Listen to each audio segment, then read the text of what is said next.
There's a kind of quiet a man learns to live with when he's alone long enough.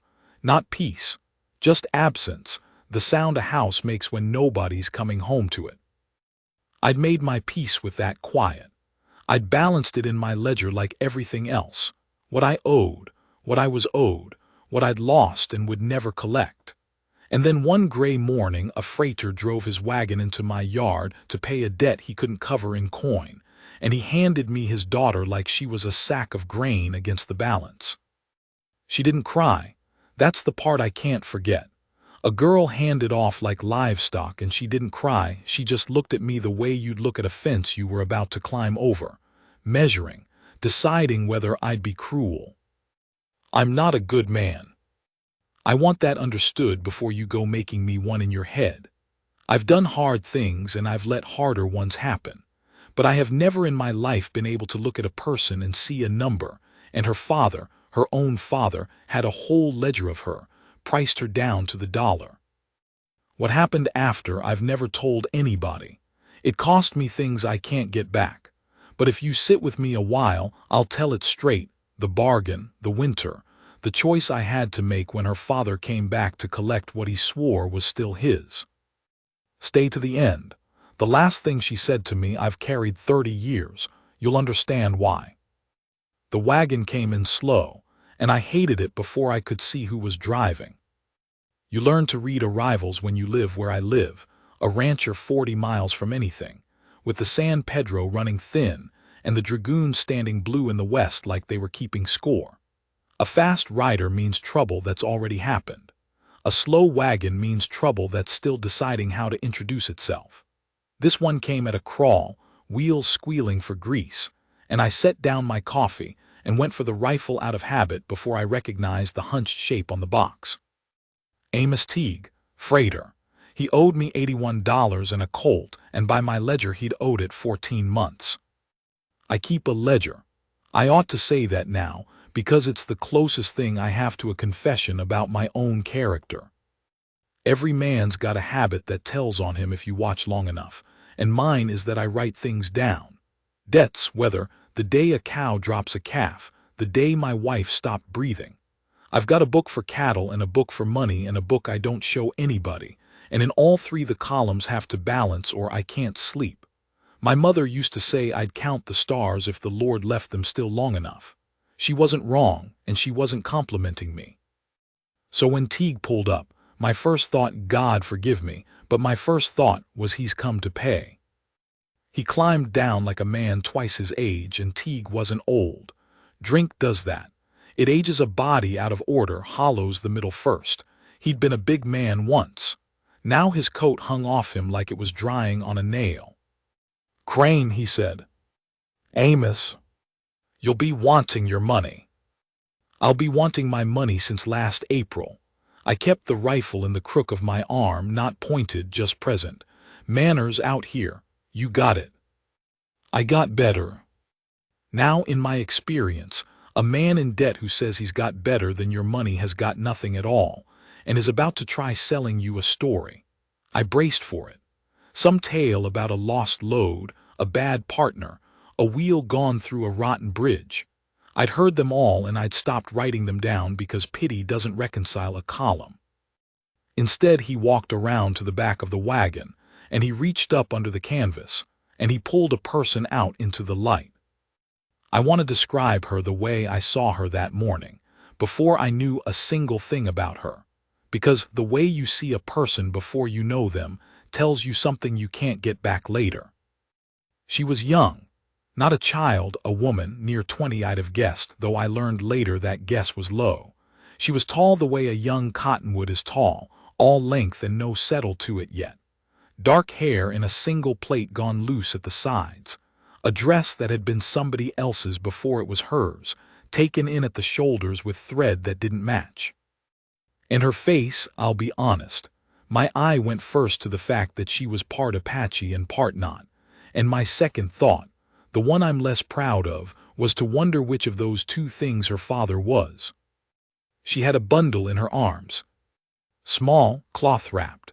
She held it against her the way you hold the only thing you've got left, and I'd learn what was in it soon enough. Teague set his hand on her shoulder. She didn't lean into it and she didn't pull away. She'd made herself into wood. "This here's Mara," he said. "She's a hard worker, strong, cooks men's mind stock. She's yours till the debt's clear, and I'll throw in the colt when I got it." I stood there. I have been in a few situations in my life where the world tips a quarter turn and everything you thought you understood about the day slides off the table. This was one. It took me a long moment to be sure I'd heard him. When I was sure, the thing that came up in me wasn't anger first. Anger came, but it came second. First was a kind of cold, like stepping into shade. "You're offering me your daughter," I said, slow, making him hear it. "I'm settling a debt." His chin came up. There was a thing in his eyes I'd see again, a man who'd already argued himself into being right so that any objection you raised was just proof you didn't understand business. Man's got assets or he's got nothing. I got no coin. I got her. You take her work against the 81 and we're square by spring. It's a fair deal, Crane, fairer than most offer you. And the girl, Mara, looked at me. Not at him, at me. And there was no plea in it. That's what got under my skin and stayed there for 30 years. I'd have known what to do with a plea. If she'd begged, I'd have felt like a savior, and a man who feels like a savior does foolish, generous things and pats himself for them. She didn't beg. She looked at me the way you look at weather coming, no use asking it to be kind, only worth knowing which way it'll break. She was measuring whether I'd be cruel. She'd clearly measured a lot of men. I've thought since that she'd already decided I would be. That's the thing. She'd decided all men were, and she was just calculating the degree. "Go on inside," I said to her. "There's coffee on, it's warm in there." She didn't move. She looked at her father. "Go on," Teague said, like he was doing me the favor. She went past me up onto the porch, and I caught her scent as she passed wood smoke and something green, sage maybe, and under it the sour of a long ride in a closed wagon. She didn't look at me again. The door shut soft behind her. She was the kind of person, I'd learned, who closed every door soft, who moved through a house like she was trying not to leave marks, like she'd been taught that taking up space was a debt she'd have to pay. Then it was just me and Teague, and $81 standing in the yard. "No," I said. He blinked. "No what?" "No, I won't take her. Get her back on the wagon."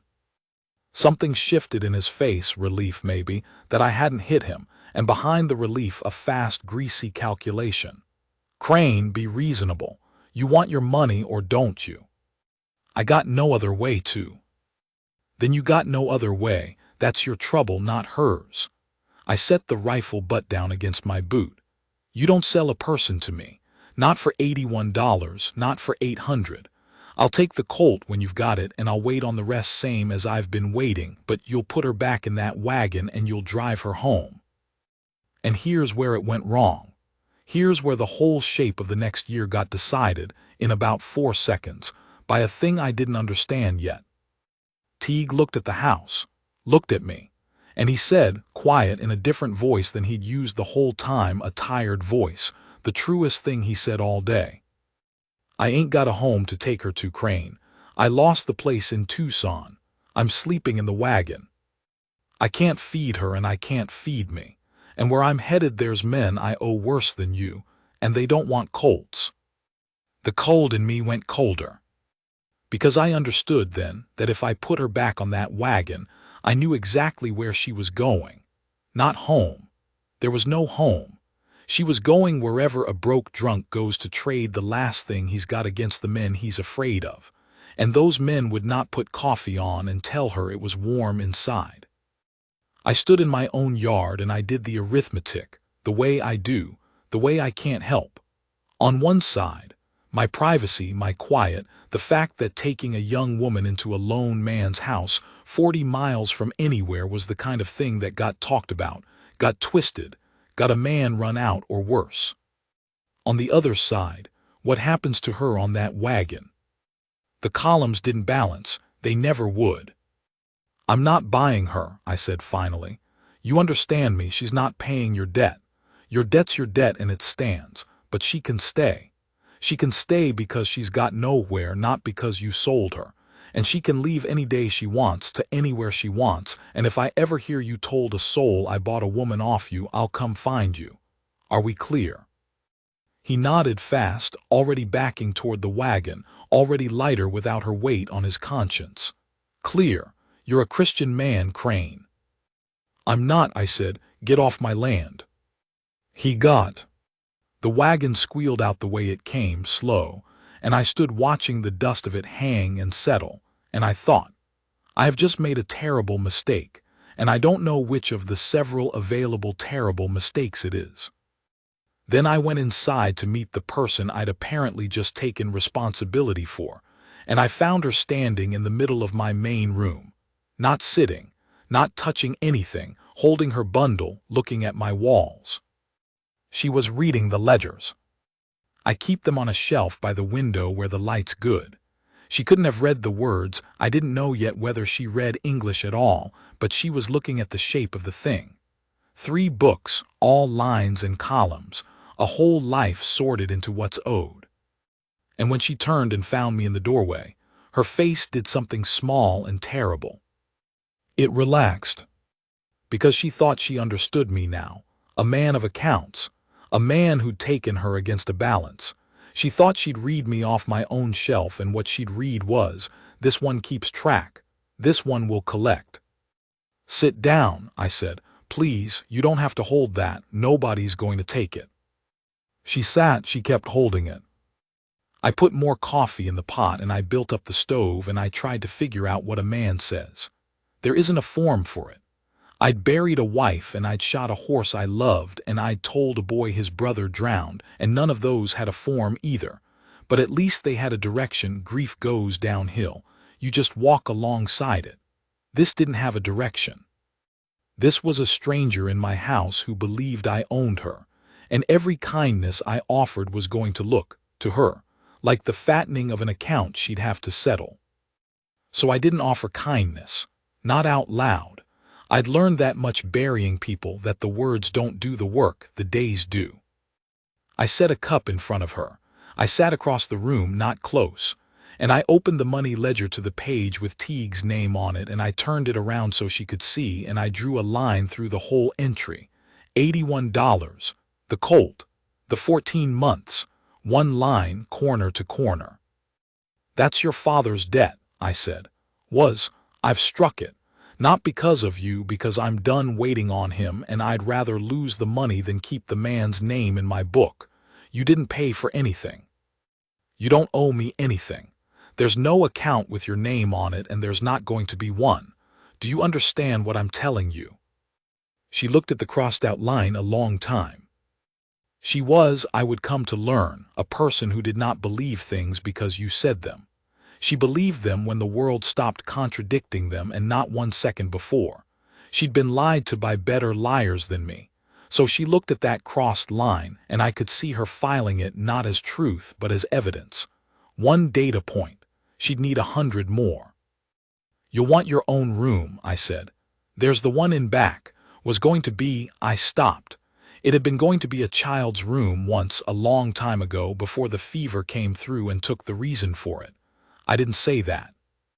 "It's got a bed and a bolt on the inside of the door. You throw that bolt every night, whether I've given you cause or not. That bolt's yours." Something flickered. First thing I'd said that landed. The bolt landed. Not the crossed debt, not the coffee, not please. The bolt on the inside of the door. Because it was the first thing I'd offered that cost me instead of her, that took power away from me and gave it to her, with no way for me to get it back. That's what she'd been waiting to see, whether anything I gave her could be ungiven. She set the bundle down, slow, on the table where I could see it, and she unwrapped one fold of the cloth, just one, and let me look. It was a set of tools, small ones. A curved awl, a bone needle, a little knife worn thin, a coil of sinew. A leatherworker's kit, old, cared for, the wooden handles dark with hand oil from years of use that weren't hers, her mother's, I'd learn. It was the only thing in the world that was hers, and she'd carried it out of whatever burned down behind her, and she'd held it in a stranger's house because she thought I might be the kind of man who'd add it to my ledger. By showing it to me, she was doing the bravest thing I'd seen a person do in years. She was betting. She was putting the one thing she had on the table to see if I'd reach for it. I didn't reach for it. "That's fine work," I said. "The handles. Somebody kept those a long time." And Mara, who had not spoken one word since she came into my yard, who I'd half wondered if she could, Mara said, in English, quiet and clear, and with an accent that had two rivers in it, "They were my mother's." 3 words for her first to me. I nodded like it was nothing, like people talked to me all the time, like my heart wasn't doing something strange and painful in my chest. "Then we'll find you a good place to keep them," I said. "Somewhere they won't get knocked about." She wrapped them back up. She took her coffee to the back room. I heard the bolt go, and then I heard nothing, and I sat at my table until the light was gone and the stars came out, the still ones, the ones my mother said I'd count. I got out the private ledger, the 3rd book, the one nobody sees, and I didn't write down $81 or a colt or a debt struck or a woman taken in. I couldn't have said that night what column any of it went in. I wrote down 4 words instead. They were her mother's. Then I closed the book, because for the first time in a long while, I'd written something I had no intention of ever collecting on. Winter came the way it does in that country, not with snow mostly, but with a hardening. The grass went brittle. The river shrank to a memory of itself. The dragoons kept their blue but added a cold to it, and every morning the water in the trough had a skin of ice you broke with your heel. We'd worked out a shape by then. Mara and I, it took weeks. I want to be honest about the weeks, because the story I'm telling isn't the kind where a hard person melts in an afternoon. That's a lie people tell about other people to make loneliness look easy to cure. It isn't. It's slow, and it's mostly made of small proofs. Here's how it went at first. She worked. God, she worked. I'd never seen anything like it, and it frightened me. She was up before me, and I'm up before the light. She cooked, and it was good, better than mine had ever been, and she'd stand while I ate instead of sitting until I made a rule that nobody stood in my house while another person ate, and even then she only half obeyed it. She mended everything I owned. She found work I didn't know existed. She was trying to be worth keeping. That was the engine under all of it. She was terrified that the day she stopped being useful was the day the arrangement changed, and no crossed line in a ledger had convinced her otherwise. The bolt went every night. I was glad of it. Not for what it kept out. I'd have cut my own hand off before I gave her cause, but for what it gave her. A thing she controlled. In a life where she'd controlled nothing, there was one door in the world she could shut against everyone, and I'd handed it to her, and I never once asked what it was like on the other side. The first real turn, came over a horse. I had a mare, a good little cow pony named Junibug, who tore her leg on wire in the north pasture. Bad tear. The kind where you stand there with your rifle and do the arithmetic, and the arithmetic says one thing and your heart says another, and out here you're supposed to let the arithmetic win. I'd had my hand on the stock. I'd have done it. And Mara came out to the fence and looked at the wound and said, "No." First thing she'd ever told me not to do. "It's too deep," I said. "It'll rot. I can't nurse a leg that deep. I've tried before. I lost the horse and the time both." "You've tried," she said, "with your hands," and she went and got her mother's kit. I won't pretend I understood everything she did over the next hour. Some of it was leatherwork turned to flesh, the awl, the sinew, a way of drawing a wound closed that held where my clumsy stitching would have torn. Some of it was plants, a poultice she made from things she went and gathered along the dry riverbed, moving through that dead winter brush like it was a full pantry, coming back with a fistful of gray leaves and a root and something that smelled sharp enough to make my eyes run. And some of it, I'll say plainly, I don't have words for, because it lived in her hands and not in any language she'd give me. She saved the horse. She saved the horse, and when it was done, When Junebug was standing wobbly but standing and the leg was drawn clean and dressed, Mara sat back on her heels in the cold mud and her hands were shaking, and I realized she was afraid. Not of the horse, of me. Because she'd told me no. She'd overruled the man of the house, the man of accounts, and horses were money, and money was the whole language her father had traded her in, and she just gambled a horse's life against her own standing, and now she was waiting to see what it cost her. "Mara," I said. I crouched down in the mud so I wasn't above her. "That's the finest thing I've ever seen done on this ranch, and I've been on it 20 years. She looked at me sidelong, still measuring, but something in the measuring had changed, the scale had shifted, like she'd found a weight on it she hadn't put there. "My mother was a healer," she said, quiet, watching the horse and not me. "Chiricahua, she could set anything. Bone, wound, a broken thing in a person that you couldn't see. A pause and then lower. She couldn't set my father, nobody could." It was the most she'd ever said at once. I didn't fill the space after it. I've learned that the biggest mistake a listener makes is to fill the space. You leave the space, and sometimes a person walks a little further into it. She did. He was a soldier when they met, then a traitor. He wasn't. She stopped, started over. He was two men. There was one who came home laughing, and the one the whiskey made. My mother stayed for the first one. She kept thinking she could heal him into being only the first one. She died still thinking it. A long breath. After he didn't have the first man in him anymore, just the whiskey one. And the whiskey one looked at me, and saw what he could get for me. I sat in the mud beside the horse I'd been about to shoot, next to the woman who'd saved it, and I understood something that rearranged a lot of what I'd been carrying wrong. I'd been thinking of her as a person a bad man sold, but she'd watched her mother spend a whole life trying to fix a man and lose.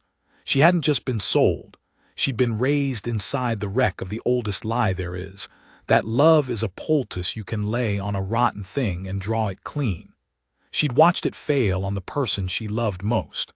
So when I tried to reassure her with words, of course they meant nothing.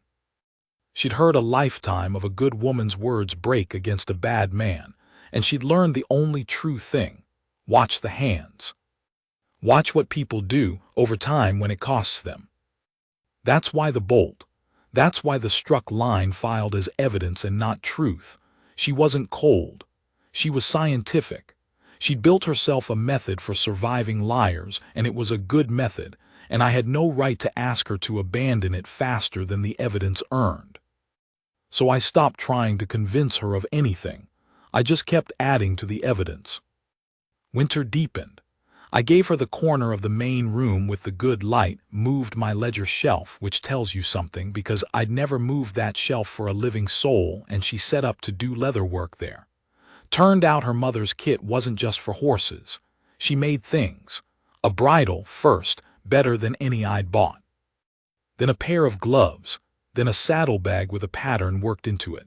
Tight geometric lines that meant something I didn't ask about because some things aren't yours to ask. I took the bridle to Wilcox when I went for supplies, and a man offered me $4 for it on the spot, and I came home and put $4 silver in Mara's hand and closed her fingers over them. She stared at the money like it might bite. "That's yours," I said. "You made it, a man bought it, that's how it works. I take a nickel for the leather I fronted and the ride to town, and the rest is yours, and I'll write it down so you can see I only took the nickel." I wrote it down. I showed her. A new page, a new book. I'd started her a ledger, her own, and the only entries in it were things owed to her. That was the night she stopped bolting the door. I didn't notice for a week. Then one night I did no soft scrape of the bolt, and I lay awake a long time, not with any wrong thought in me, but with the weight of it, of what it meant, that the evidence had finally reached a number she could stand on. I want to tell you it was simple after that. It wasn't. There was the town. Word travels in that country like fire in dry grass, and the word was that Elias Crane had a woman out at his place, a half-Apache woman, no marriage, no explanation. I heard it curdle when I came for supplies. Heard it from the preacher's wife's mouth shape before I heard it in words. There was a night some men rode out, young ones, liquored, more stupid than evil, but stupid can kill you the same, and sat their horses in my yard and called things toward the house. Called her things. And I came out with the rifle, and I did not raise it, and I did not lower it. And I told them the exact truth.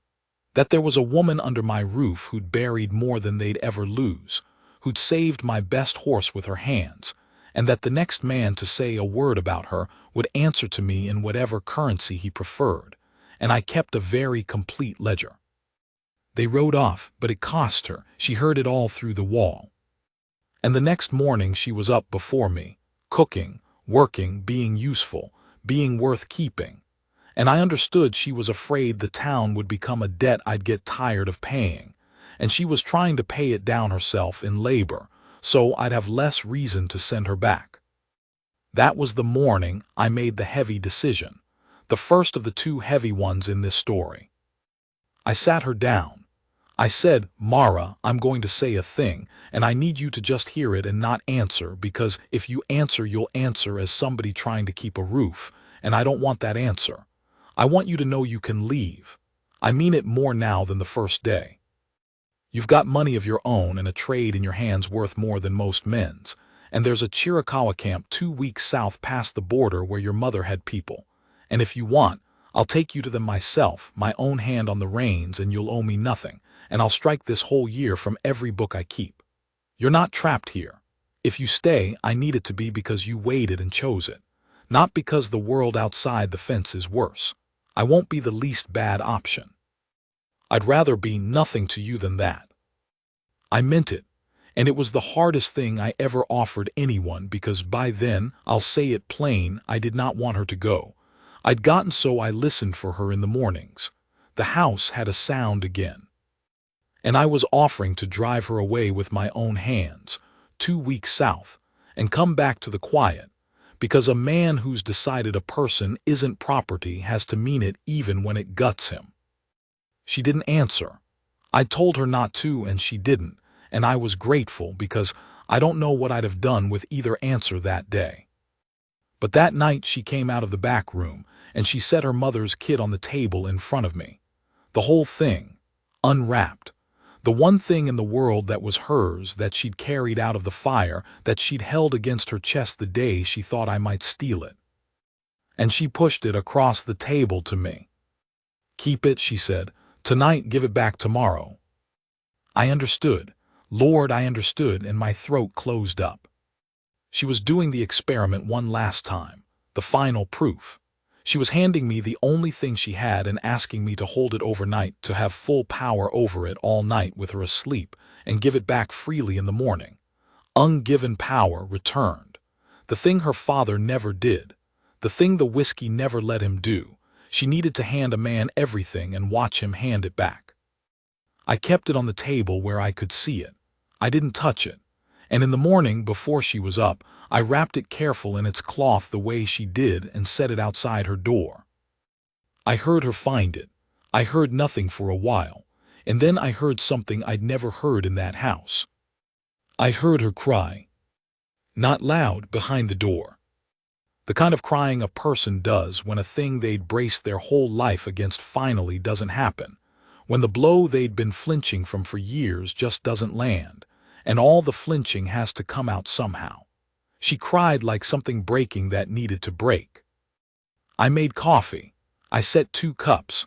I didn't go to the door. Some griefs you walk alongside downhill, and some you just keep the coffee warm for and let the person come to the table when they can carry themselves there. She came to the table. We didn't talk about it. We drank the coffee. Outside, Junibug was sound on her leg in the cold pen, walking it off, alive because of the hands now wrapped around a warm cup across from me, and I thought, the columns will never balance, and I don't care anymore. I am never going to try to balance this one. That should have been the end of the hard part. I'd have taken it as the end.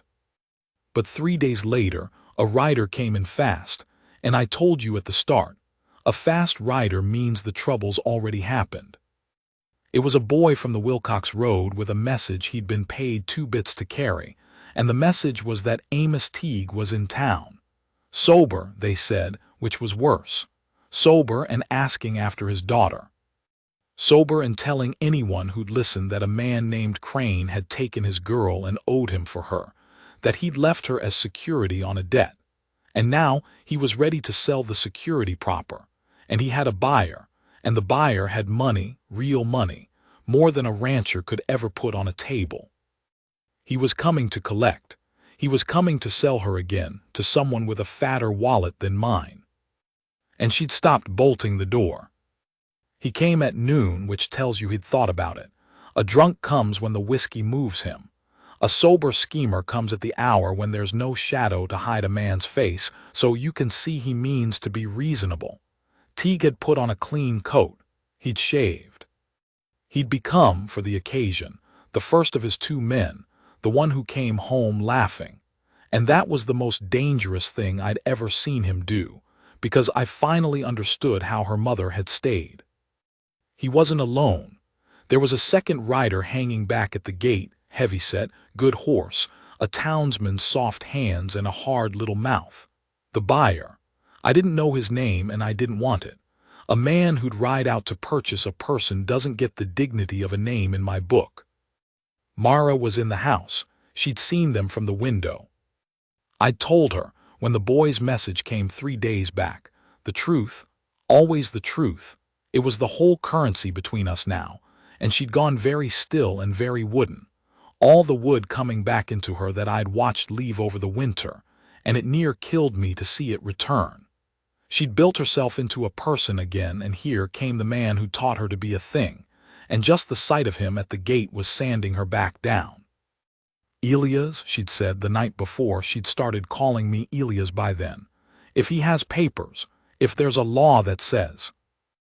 There's no law that sells a grown woman, I said, and prayed I was right, because out there that year I wasn't entirely sure. Teague got down off his horse laughing, actually laughing like we were old friends. Crane, look at this place, look at you, kept my girl good. I see, I heard she's been earning, leatherwork they tell me. Well, that's fine, an asset that appreciates. He said it like a joke, and it was the ugliest sentence I ever heard a father say. I've come to settle up and take her on. Got a gentleman there interested in her particular. It's a good match, Crane. Better'n she'd do out here in the dirt with you. She's not for sale, Amos. She was never anything but, he smiled, charming, awful. Come on now, you and me both know what she is. You struck my debt fine, generous, I thank you, but that doesn't make her yours, doesn't make her anybody's. She's mine, blood's blood. And a man can do what he likes with his own. And here is the moral weight of the whole thing, the second heavy decision. And I've turned it over for 30 years, and I still don't know if I chose right or just chose hard. Because I could have fought him. I had the rifle. I had the high ground of my own porch and a clean shot, and every provocation a jury of that country would have forgiven. I could have made him and his buyer leave at gunpoint, and maybe that would have held for a day. But it wouldn't have held. Teague would go to whatever passed for law in Wilcox and tell a story, a lone rancher, a stolen Apache girl, a debt. And out there that year, I could not swear whose story a court would believe. I might win the noon and lose the year. And every day after, she'd live behind a bolted door again, listening for a fast rider. I couldn't free her with a rifle. Freedom isn't something you can shoot a man to give somebody. I'd learned that from her, hadn't I? Watch the hands, watch what gives power. A rifle takes power, it doesn't give it. So I did the thing that cost me, instead of her. I put the rifle down. I leaned it against the wall. I walked down off the porch into the yard, unarmed, and I did the one thing that would end it for good, the only currency Teague spoke, the language his whole rotten life was written in. How much? I said. From the buyer. What's his number? Teague's eyes lit. This he understood. This was a Tuesday to him. Now you're talking sense. He's offering $300. $300, Crane, for a... I'll give you $5. The yard went quiet. Even the buyer at the gate sat up. $500, I said. Cash and stock and paper, I've got it. It's the whole worth of this place near enough, and I'll put it in your hand inside the hour. 500, and you sign a bill of sale, a proper one, witnessed by your buyer there so he can't cry foul, a bill of sale for Mara, clear and final, no claims after, blood or otherwise. You sell me all of it, every future claim. You sell me the right to ever be asked again. Teague was already grinning, already spending it. Crane, you old dog, I knew you were sweet on. Sign it, I said. He signed it. On my porch rail, with the buyer as witness, a bill of sale for a human being, and I paid him in front of God and the dragoons most of my cash, a note against the herd, my grandfather's watch to make the number, and I bought a person, which is a sin, and I knew it was a sin as I did it, and I did it anyway, because it was the only sin available that ended in her being free. He rode off rich. The buyer rode off cheated of his purchase, and thanked God for it. And I stood in my emptied-out yard holding a paper that said I owned Mara, and I felt sick down to the floor of myself, because I'd sworn the first day I'd never be a man who saw a person as a number, and I'd just written her name next to the largest number I had. She came out onto the porch. She'd heard all of it through the door. She always heard everything through the door. I couldn't look at her. I held out the paper. I hated every second of that, I said. My voice wasn't steady, and I let it not be. I bought you. I'm sorry. I couldn't think of another way that stuck, and I know what it makes me, and Elias. I stopped. Give it here, she said. I gave her the bill of sale. My hands weren't steady either. She took it, and she read it. She could read. I'd found that out over the winter. Her mother taught her. She read every line of the thing that said a man owned her. Then she walked to the stove, and she opened the door of it, and she put the paper in the fire. We watched it burn, both of us, her name and my name, and the sin of it curling up black and gone. Now nobody owns me, she said. Not him, not you, there's no paper. You bought the paper, and I burned the paper, and the money's spent, and there's nothing left in the world that says I belong to anyone. She turned around, and her face, the wood was gone from it, all the way gone, further than I'd ever seen it go. You spent everything you have to buy a thing so you could destroy it, so that I could destroy it. Yes. That's the opposite of a ledger, she said. You know that. A man who keeps books doesn't do that. That doesn't balance anything. You'll never get it back. No, I said, I won't. And she smiled, the first full smile. It changed her whole face, and I understood I'd been waiting for it all winter without knowing there was such a thing to wait for. My mother had a name for me, she said. Not Mara. Mara's what he called me after, a settling name, a wagon name. My mother's name for me is the one she gave the morning I was born, and I've never said it to anyone here because you don't give your name to men who keep accounts. A name is a thing they can put in a book. She stepped closer. But you just burned your own book for me, so. And she told me her name. I'm not going to write it here. I've written down everything else in this whole account, every debt, every dollar, every horse, because writing things down is the only way I've ever known how to keep them. But her name I never wrote. Not in the money book, not in the cattle book, not even in the private one where I'd once put they were her mother's and meant never to collect. Her name I only ever kept the other way. The way she taught me. In the hands. In the days. In the 30 years of mornings after, when I'd hear her up before the light, and the house would have its sound, and I'd lie there a moment before I rose, and I'd say it once, quiet, just to the dark, the name her mother gave her the morning she was born. She's gone now. Went the way her mother did in the spring, with her own kit in her hands to the last, having set every broken thing that ever came to our door, except the one thing none of us could. People ask me sometimes why I never remarried, an old rancher rattling around a paid-off place. They think I lost my wife young and never got over it, and I let them think it, because it's simpler and it's not even a lie. But that's not the reason.